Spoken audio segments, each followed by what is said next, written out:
अस्सलाम वालेकुम। Last time हम लोगों ने देखा है कि MVC ASP.NET में MVC में हम कैसे काम कर सकते हैं। हम लोगों की जो सीरीज चल रही है वो सीरीज है हमारी .NET फ्रेमवर्क के ऊपर। स्टार्टिंग में हम लोगों ने देखा .NET फ्रेमवर्क में कंसोल एप्लीकेशंस कैसे बनती हैं, और जो फिलहाल जो हमारे वीडियोस चल रही हैं, इन वीडियोस में हम ये देख रहे हैं कि हम किस तरीके से वेब एप्लीकेशन डेवलप कर सकते हैं by using ASP.NET MVC।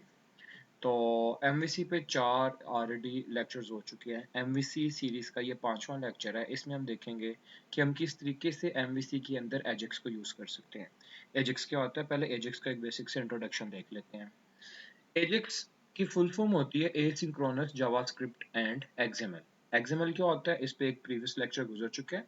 Extensible markup language. Extensible markup language में क्या करते थे, हम इसे डाटा ट्रांसपोर्ट करने और डाटा स्टोर करने के लिए यूज करते थे। इसमें हम टैग्स की शक्ल में अपने डाटे को एक डिस्क्रिप्टिव वे में रख लेते थे, और ताकि हम उसे सर्वर से कम्युनिकेट करवा सके हम उसे। तो XML तो ऑलरेडी हो चुके हैं, तो हमारे पास फिलहाल है एजेक्स। तो एजेक्स क्या होता है, इसकी फुल फॉर्म होती है एसिंक्रोनस जावास्क्रिप्ट एंड XML।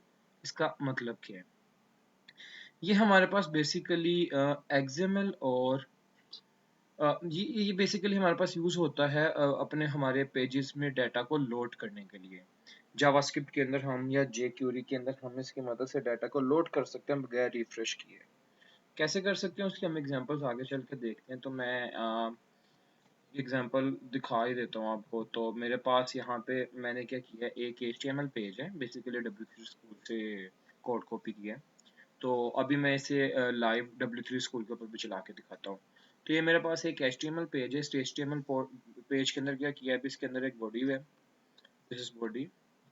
इस बॉडी के अंदर क्या किया है, एक डिवीजन बनाई है, और उस डिवीजन की आईडी क्या दे दी है, डेमो दे दी है।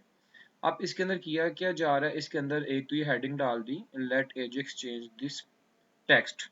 ये एक हेडिंग डाली। हेडिंग डालने के अलावा इसके अंदर एक बटन मैंने यानी कि W3 स्कूल वालों ने बनाया है, और उस बटन के ऊपर ऑन क्लिक क्या किया, लोड डॉग का फंक्शन कॉल कर दिया है।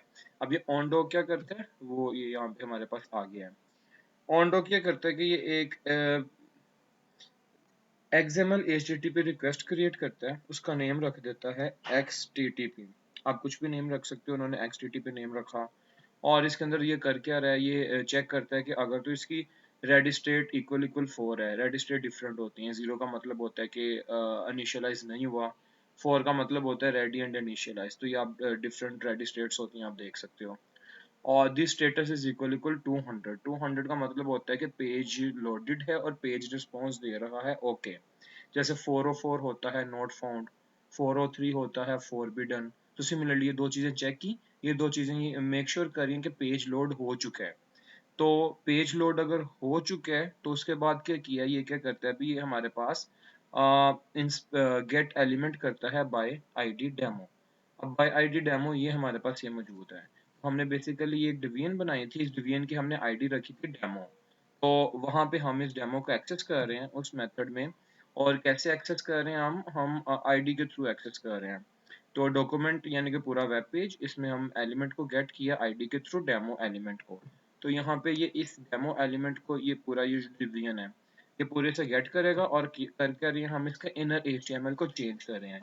यहाँ पे इसके इनर HTML में ये एक बटन लगा हुआ था और एक हेडिंग थी, तो ये क्या करेगा, इसे रिप्लेस कर देगा। अब ये यहाँ से हेडिंग भी खत्म हो जाएगी और ये बटन भी खत्म हो जाएगा, और इसके बदले में क्या करेगा, इसका रिस्पॉन्स टेक्स्ट डाल देगा। जब हम रिक्वेस्ट करते हैं ना HTTP के ऊपर, तो वो जो बदले में हमें रिस्पॉन्स देते हैं उसे रिस्पॉन्स टेक्स्ट कहते हैं।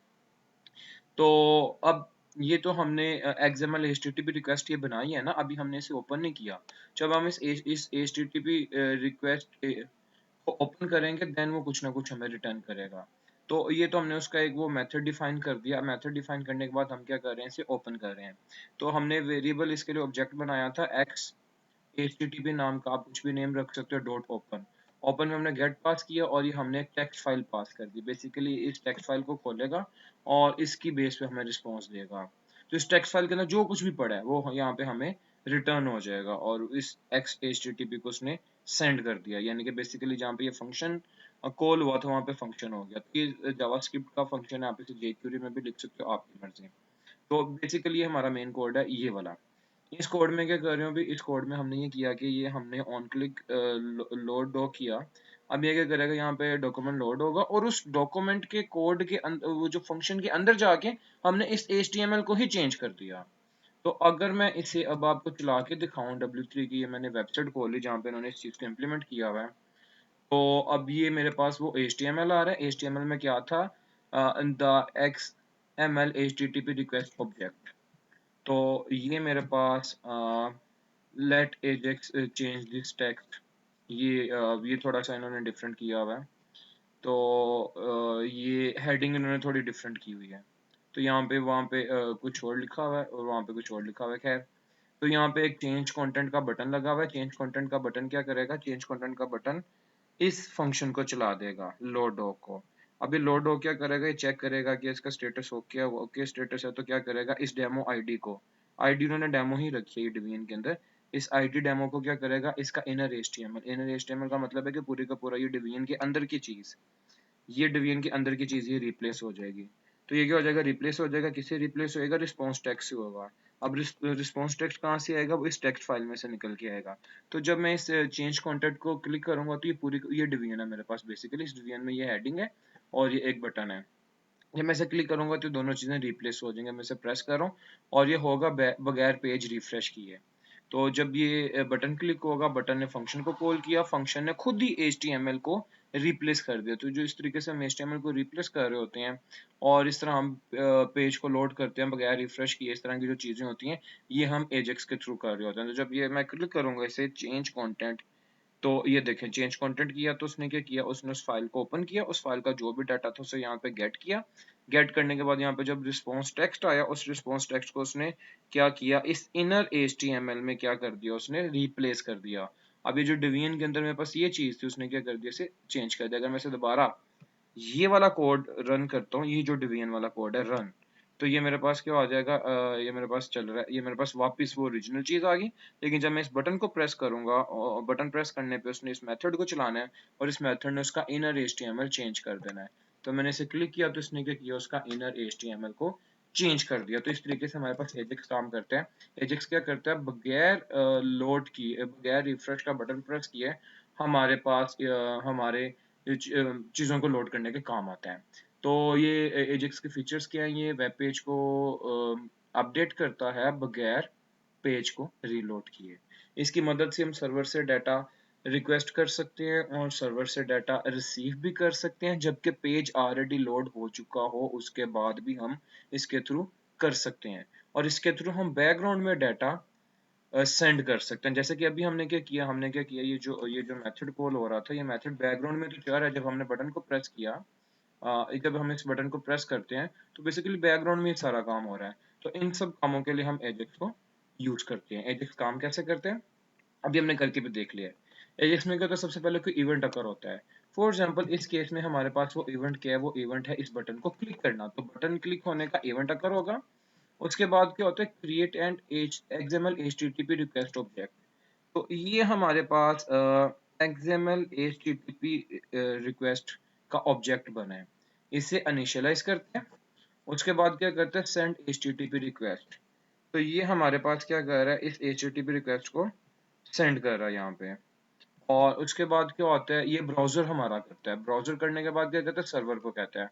अब सर्वर के एंड पे क्या होगा, सर्वर उसे प्रोसेस करेगा। उसे प्रोसेस करने के बाद, और सॉरी मैंने आपको थोड़ा उल्टा बता दिया, बेसिकली यहाँ पे वो सेंड कर रहा है रिक्वेस्ट।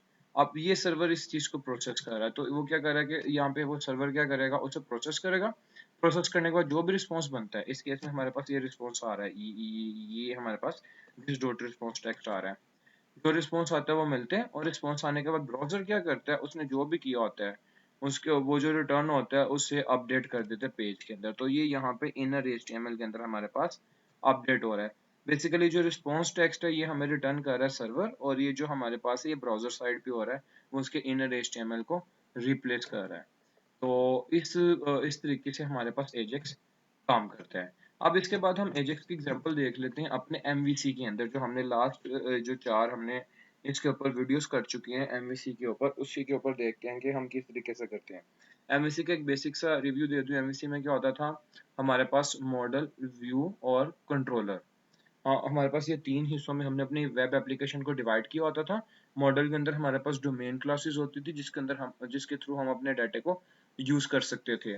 और कंट्रोलर कंट्रोल करता था, ये बताता था कि एचटीटीपी रिक्वेस्ट के ऊपर हमने क्या रिस्पॉन्स देना है, हमने कौन सा व्यू लोड करना है, हमने क्या फंक्शनैलिटी परफॉर्म करनी है। और व्यू हमारे पास HTML का पेज होता था जो कि हमारे पास डाटा दिखाने के लिए यूजर इंटरफेस प्रोवाइड करती थी MVC। अब हम इसी एजेक्स को अपने MVC के अंदर यूज करते हैं। तो एजेक्स को MVC के अंदर यूज करने के लिए मैंने क्या किया, मैंने एक प्रोजेक्ट क्रिएट किया हुआ ऑलरेडी। इस प्रोजेक्ट को मैंने लोड कर लिया। इस प्रोजेक्ट के अंदर अगर मैं कंट्रोलर खोलूँ तो कंट्रोलर के अंदर मैंने एक होम का कंट्रोलर बनाया हुआ है। ये मेरे पास होम का कंट्रोलर है और इसके मैं व्यूज में जाता हूँ, इसमें थोड़ा जूम कर लेता हूँ। अच्छा, अब मैं इसके व्यूज में जा रहा हूँ तो इसके व्यूज में मैंने व्यू भी बनाए हुए हैं। व्यू के अंदर मैं होम में जाता हूँ। होम के अंदर मेरे पास ये मेरा व्यू है 125 में इसकी वो कर देता हूँ। मैं इसे साथ रन भी कर लेता हूँ, साथ ही इसे एक्सप्लेन करता हूँ। तो इसमें सिंपली ये किया है कि एक हमने HTML बनाया है इसका व्यू, और व्यू के अंदर शुरू में एक हेडिंग लगा दी है, टाइप टू इंडेक्स। यहाँ पे हमारे पास इंडेक्स डिस्प्ले होगा, ये खुल रहा है, उतनी देर हम इस पर नजर डालते हैं। और यहाँ पे उसके बाद एक टेक्स्ट लिखा है सिलेक्ट कैटेगरी। सिलेक्ट कैटेगरी करने के बाद क्या किया, एक सिलेक्ट बनाया। सिलेक्ट क्या होता है, हमारे पास वो जो लिस्ट होती है ना, उस चीज को सिलेक्ट के टैग से हम बनाते हैं। और इसको मैंने आईडी दे दी कैटेगरी सिलेक्टर। और इसके बाद इसके अंदर एंट्रीज की है हमने। एक एंट्री कर दी है कार की और एक एंट्री कर दी है हमने मोबाइल की। तो हमने इसके अंदर एंट्रीज कर दी है। तो इस तरीके से ये काम हुआ है। तो सबसे पहले ये इंडेक्स हेडिंग आ रही है, ये हमारे पास इंडेक्स की हेडिंग आ रही है। उसके बाद सिलेक्ट कैटेगरी का हमारे पास टेक्स्ट आ रहा है। और उसके बाद ये जो सिलेक्ट का हमने टैग बनाया है, ये सिलेक्ट के टैग की हमारे पास लिस्ट आ रही है। इसके अंदर हमने एंट्रीज की है कार्स और मोबाइल्स की। तो ये तो हमने एक इंटरफेस बना लिया ना। अब इसके अंदर हम एजेक्स कैसे लेके आए। एजेक्स लाने के लिए डेमो के लिए क्या किया है, डेमो के लिए ये किया है कि इस लिस्ट के अंदर ये जो दो चीजें हैं ना, इन दोनों नामों का, कार्स और मोबाइल, इन दोनों नामों का व्यू बना लिया। फॉर एग्जांपल ये आप यहाँ पे देख सकते हो, कार के लिए एक व्यू पड़ा हुआ है और मोबाइल के लिए एक व्यू पड़ा हुआ है। कार के अंदर सिंपली ये किया है कि एक डिवीजन बनाई है, this is a car view लिख दिया उसके अंदर डेमो के लिए। और मोबाइल के लिए एक व्यू बनाया है, मोबाइल के अंदर सिंपली एक हेडिंग डाल दी है मोबाइल नेम की। आप यहाँ पे भी डिवीजन बना सकते हो, आपकी मर्जी। जस्ट डेमो के लिए दो डिफरेंट चीजें रख दी हैं। एक में हेडिंग रख दी है तो एक में वो रख दिया है, डिवीजन रख दी है। एक में मोबाइल लिख दिया तो एक में क्लास लिख दिया, फर्क करने के लिए सिंपली। तो ये दो व्यूज बनाए हैं। अब गोल ये है कि हम क्या करें कि यहाँ पे जिसे सिलेक्ट करें उसका कंटेंट यहीं पे इंडेक्स के अंदर ही लोड हो जाए। अब इंडेक्स के अंदर ही लोड करने के लिए इंडेक्स का कोड देखते हैं। तो हम क्या करेंगे, एजेक्स को यूज करेंगे। एजेक्स के में हम क्या करते होते हैं, एजेक्स में हम मेथड इस तरीके से लिखते हैं कि वो मेथड क्या करता है, अभी उसके इनर उसके ना HTML का कोड को जाके चेंज कर देता है। तो इस मकसद के लिए इसके अंदर एक डिवीजन बनाई है, फिलहाल वो खाली है। तो ये सिलेक्ट के बाद ये तो सिलेक्ट बन गया ना, ये सिलेक्ट हमारे पास यहाँ पे ये मेन्यू आ गया। इसके बाद क्या किया, इसके बाद एक इस मकसद के लिए एक डिवीजन बनाई है, ये डिवीजन है। और ये डिवीजन के अंदर इस वक्त कुछ भी नहीं लिखा। अगर मैं यहाँ पे कुछ भी लिखूँ ना, फॉर एग्जाम्पल P लिखूँ, कुछ भी लिखूँ, वो मेरे पास वहाँ पे लिखा हुआ आ जाएगा। फॉर एग्जाम्पल मैं यहाँ पे रिफ्रेश करता हूँ तो मेरे पास यहाँ पे नीचे डिवीजन में P लिखा हुआ आ जाएगा। बहरहाल डिवीजन लास्ट टाइम खाली थी, तो ये डिवीजन खाली है। इस डिवीजन का मकसद है कि यहाँ पे मैं दूसरा पेज लोड करूंगा। फिलहाल मैंने क्योंकि उस डिवीजन में P लिखा है तो P आ गया। मैं यहाँ पे कुछ भी नहीं डिस्प्ले करना चाहता, मैं चाहता हूँ यहाँ पे कुछ भी ना हो, फिलहाल कुछ भी ना हो। जब मैं अपना वो मेन्यू में से सिलेक्ट करूंगा तो वो वाला व्यू यहाँ पे आके लोड हो, मैं ये चाहता हूँ। तो अब मैं क्या करता हूँ, मैं यहाँ पे नीचे स्क्रिप्ट लिख ली इस चीज़ के लिए। अब ये स्क्रिप्ट लिखी है jQuery में। लास्ट टाइम जो किया था वो हमने काम किया है जावा स्क्रिप्ट में, तो यहाँ पे हम jQuery के अंदर लिख रहे हैं। jQuery भी जावा स्क्रिप्ट का ही एक लाइब्रेरी होती है। तो ये क्या कर रहा है, ये गेट करता है उधर से कैटेगरीज को, जो ऊपर कैटेगरीज आ रही हैं, और उसके अकॉर्डिंग ये क्या करता है भी हमें वो गेट करके देता है। बहरहाल अब आते हैं हम अपने उसके अंदर कंट्रोलर के अंदर। तो कंट्रोलर में सिंपली क्या किया, कंट्रोलर में इंडेक्स का एक कंट्रोलर बना हुआ है कि जब स्लैश होम स्लैश इंडेक्स आता है तो ये क्या करता है, अभी ये हमारे पास ये इंडेक्स वाले पेज को लोड कर देता है, स्लैश होम स्लैश इंडेक्स ये। और ये इसका काम तो सिंपली ये कि इंडेक्स का व्यू दिखाना है। इसके बाद हमने क्या किया, इसके बाद हमने कैटेगरी का एक और एक्शन बनाया, और इस कैटेगरी के एक्शन के लिए हमने व्यू नहीं बनाया अलग से। व्यू इसलिए नहीं बनाया क्योंकि इसको हम व्यू भेज ही नहीं रहे। हमने क्या करना है, हमने सिंपली इसके अंदर उस कैटेगरी, जो कैटेगरी आ रही है सीएटी कैटेगरी, ये यहाँ से आ रही है। हमारे पास ये इंडेक्स में जो सिलेक्ट होगी कैटेगरी यहाँ से, ये एग्जांपल कार सिलेक्ट हो या मोबाइल सिलेक्ट हो, वो जो भी सिलेक्ट होगा इसने क्या करना है, उसने उसके व्यू को रिटर्न कर देना है। फॉर एग्जांपल अगर यहाँ से कार सिलेक्ट करते हैं हम, तो ये क्या करेगा, यहाँ से कार्स का व्यू रिटर्न हो जाएगा।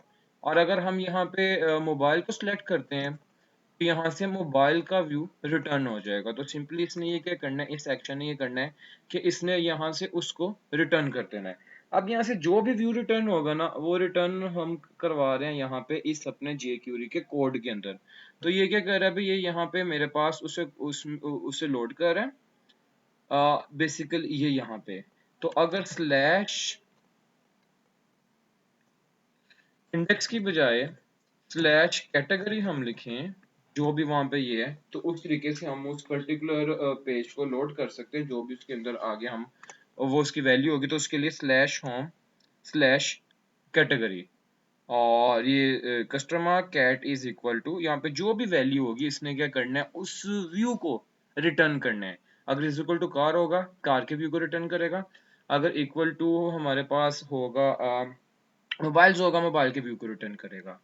तो सिंपली ये क्या कर रहा है कि इससे जो भी यहाँ पे वो CAT की वैल्यू मिलेगी, ये उसके व्यू को यहाँ पे हमारे पास रिटर्न करवा रहा है इस एक्शन के थ्रू। तो ये जो हमने रिजल्ट एक्शन बनाया था कैटेगरी, इससे जो भी वो वैल्यू पास होगी इसने उसके व्यू को लोड कर देना है सिंपली। तो अब होता क्या है, अब मैं इसे चलाता हूँ, मेरे पास ऑलरेडी ये चल भी रहा है बल्कि। तो मैं यहाँ पे इसे सिलेक्ट करता हूँ कार्स। कार्ड्स को सिलेक्ट करूंगा तो वो क्या होगा, ये मेरे पास इस डॉक्यूमेंट में जो ये मेरे पास आईडी है D1, इस D1 को चेंज कर देगा। ये यहाँ पे ये देखें, ये jQuery का कोड है। अगर आप इसी चीज को जावास्क्रिप्ट से करना चाहते हैं, जो भी हमने थोड़ी देर पहले एग्जांपल में किया, तो आप यहाँ पे लिख सकते हैं document dot select element by ID, और उसके अंदर आप ये DI को पास कर सकते हो, उसमें बगैर हैश के आएगा फिर। तो आप इसे जावास्क्रिप्ट के थ्रू भी कर सकते हैं। तो ये काम किया, ये क्या करेगा, अभी इस एलिमेंट को ढूंढेगा, इस एलिमेंट को सिलेक्ट करेगा, इस एलिमेंट को सिलेक्ट करने के बाद वहां से व्यू निकालेगा और उस व्यू को इसके अंदर लोड कर देगा। अब मैं यहाँ पे इसे सिलेक्ट करने लगा हूँ, तो ये मैंने कार्स को सिलेक्ट किया, इसने कार का व्यू निकाला। मैं थोड़ा जूम कर लेता हूँ। कार का व्यू निकाला, और कार के व्यू में जो भी था, फिलहाल कार के व्यू में अगर मैं आपको यहाँ से कार के व्यू को क्लिक करके दिखाऊं, तो कार के व्यू में सिंपली एक डिवीजन थी जिसके अंदर दिस इज कार व्यू था।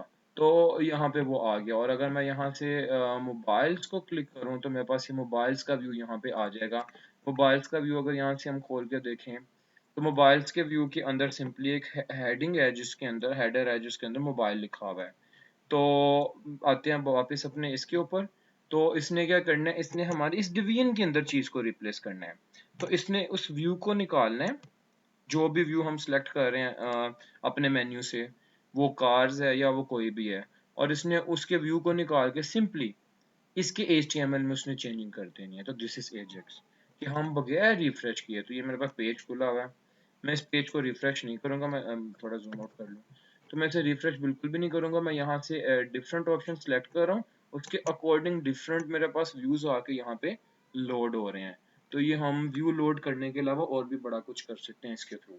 तो इस तरीके से हम एजेक्स को अपने MVC के अंदर ऐड कर सकते हैं। तो अब इसे थोड़ा सा समराइज कर लेते हैं कि MVC क्या के अंदर हम एजेक्स को कैसे कर सकते हैं। एजेक्स क्या होता है? एजेक्स हमारे पास होता था एसिंक्रोनस जावास्क्रिप्ट एंड XML। ये यूज होता है बगैर पेज को लोड किए, रीलोड किए, सॉरी, अपने एक्शंस परफॉर्म करने के लिए।